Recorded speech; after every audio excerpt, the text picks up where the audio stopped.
şeyleri var. Öyle.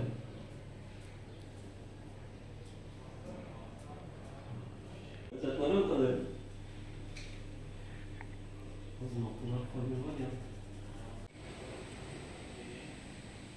Arkadaşım olmana yazdığı noktalarını yapacak bir iş olsa.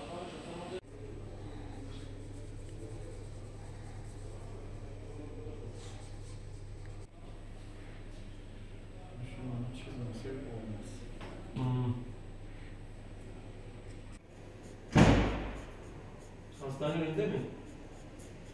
İş arkadaşım Necmettin hocamla beraber. Her yerde izniniz olsun diye gönüllülük esasıyla çıktığımız bu yolda hastaneler olsun, okullar olsun, kurumlarımız olsun resimler yapıyoruz.